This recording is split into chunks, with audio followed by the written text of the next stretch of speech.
I've come to understand it as really a virtue-based movement primarily. So in many ways, it confirms the image of Islam that I have always held and I have always seen practiced in my face-to-face encounters with Muslims. Yearn for that.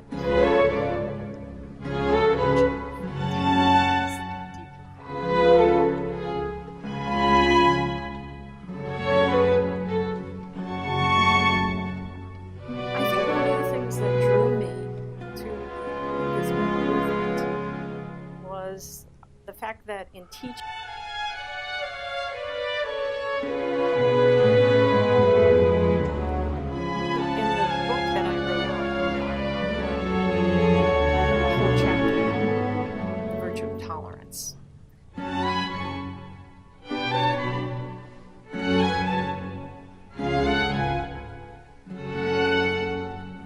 I'm Trudy Conway. I'm a professor of philosophy at Mount St. Mary's University, which is the second oldest Catholic university in the United States.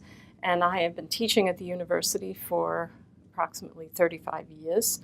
And I teach a range of courses in contemporary philosophy, but some of my courses and a lot of my scholarly writing focuses on the issue of intercultural dialogue, and then has led into issues concerning interfaith dialogue. The only exposure I have to Fethullah Gulen is through his writings and through the people who were influenced, and their lives have borne the imprint of his influence. And what mainly struck me in all of his writings was that they were not ideologically driven, that it was this continuous returning to character development. And it struck me that there was a unified understanding that what he was emphasizing was character development on two levels. One in terms of the virtues of the mind, the virtues of the intellect, which then led to this tremendous emphasis on the school education. And so it was developing a kind of theoretical and practical wisdom. There was that commitment, but then there was also the commitment to the moral virtues. And throughout all of his writings, you have discussions of the intellectual virtues and the moral virtues. And then what was interesting, and as a philosopher, oftentimes you find philosophers are brilliant on the theoretical level, but when you find out about their lives, it's disappointing. So what was very powerful about this was to see someone who, at the center, the core of all of their reflections, was emphasis on the virtues. But then they managed to form really this spiritual, organic movement, which developed practices which allowed for the living of these virtues. So you have all your charitable organizations, you have all your dialogue promoting centers, you have your educational initiatives. So these are a way of living the virtues in a way that I have found to be very coherent. And I don't think you find that very often. Oftentimes there's a split between people who have a theoretical understanding, but they don't live what they intellectualize about, or you have people who live good lives, but they don't have a strong theoretical understanding. So here you have someone who has both, is a scholar who writes, but also has managed to influence institutions, organic institutions, organizations, and practices which have practical bearing on the lives that people live in communities all over the world. And that's very impressive. I think people yearn for that. The virtue of integrity is deeply valued, but mainly teaching 20-year-olds, young adults, there's a great cynicism and a jaded response to the world. Too often they don't see that. They hope for that type of integrity, but they've had negative experiences which make them very jaded.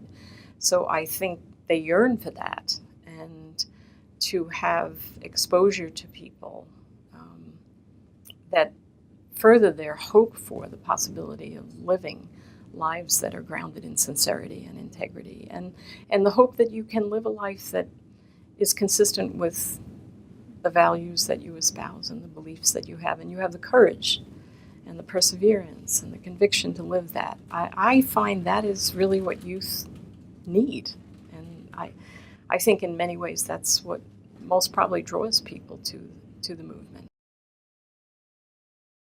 The contact with the Hizmet movement was very refreshing because it was a counterpoint to the image of Islam that was being presented too often in the Western press, and forming what I thought were prejudicial, highly negative, very limiting images of Islam in my students and even among my colleagues.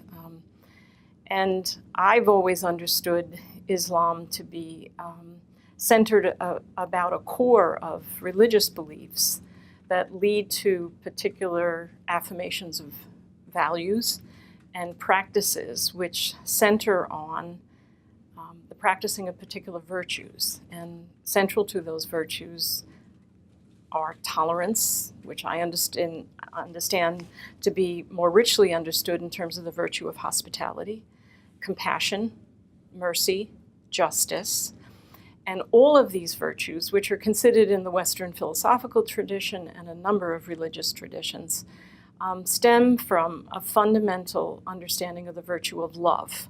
So it ultimately has a religious grounding, which is a love of God, which then translates into a love of humanity, of all persons of equal worth and dignity as intentionally created by a God. And it leads to a philanthropic approach to human persons, a love of humanity, which then issues in virtuous practices, practices like patience, mercy, compassion, forgiveness. And what I found in the writings of Fethullah Gulen is this was his focus. It was primarily, I'm convinced, a virtue-oriented movement. It's a very efficacious spiritual movement that through face-to-face encounters seems to bring people to gravitate towards it because of the exemplars, the models of living that I think many members of the movement embody. Many of my colleagues at my university have gone on the Rumi Forum trips, and I think that is what they are most influenced by.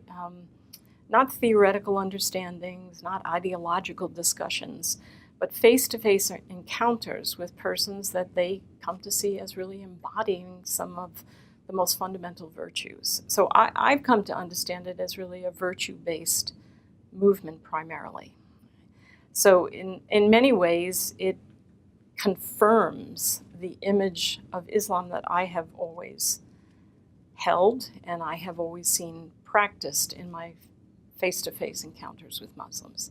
I think he's always seeking how we can build a consensus, how we can move forward in terms of developing human capabilities and human flourishing on the basis of commonalities.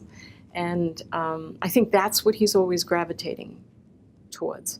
Oftentimes, in terms of the political disputes that we have in the United States, we pit each other in terms of our counterpoints.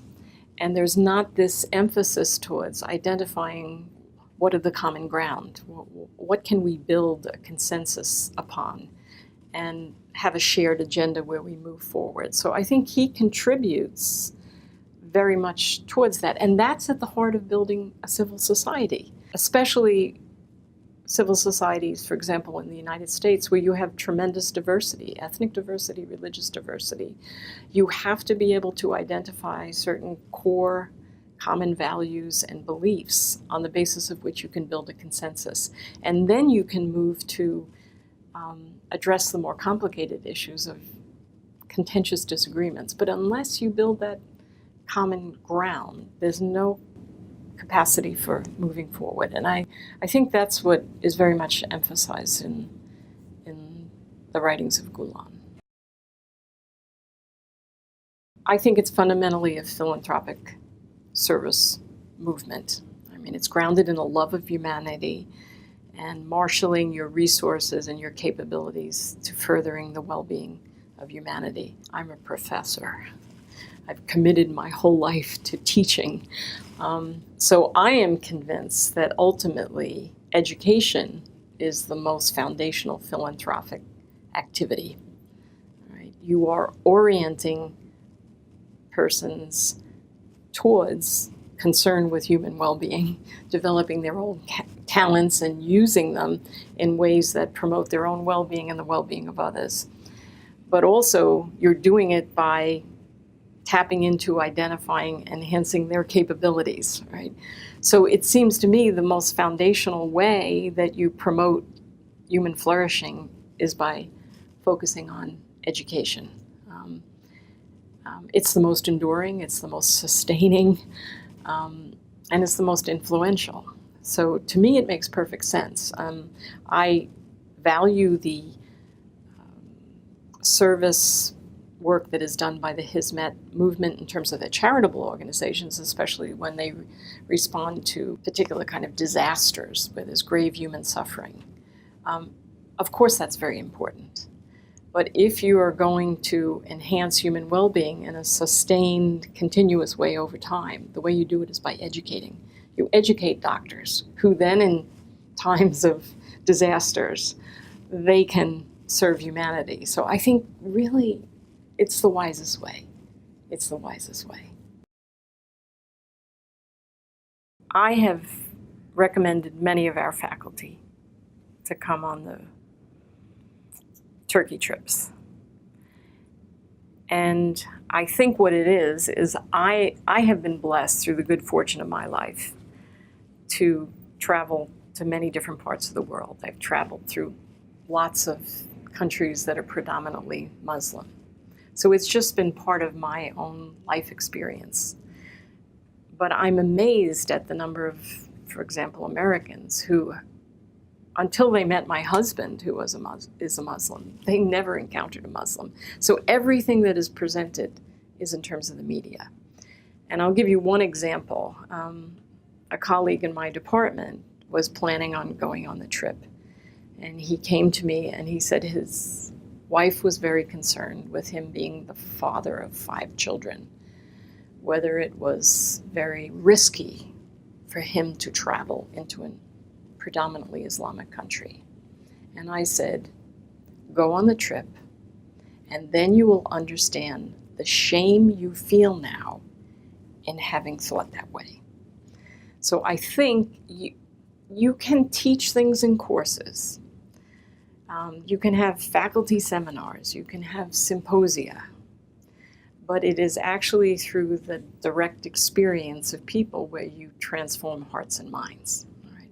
And I have seen tremendous transformation in some of my colleagues, because not only did they learn an awful lot on the trip, but it was like a click for them to recognize that they have to ask the question, the judgments that I hold, are they grounded?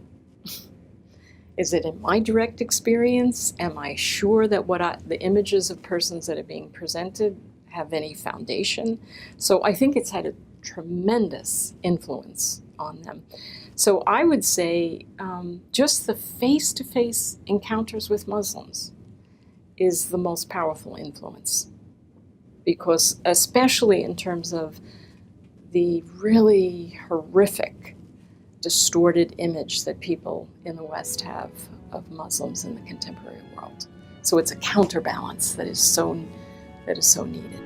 If I had to characterize the movement from what I know of it in a very basic way, I would say it is fundamentally a religiously inspired philanthropic movement.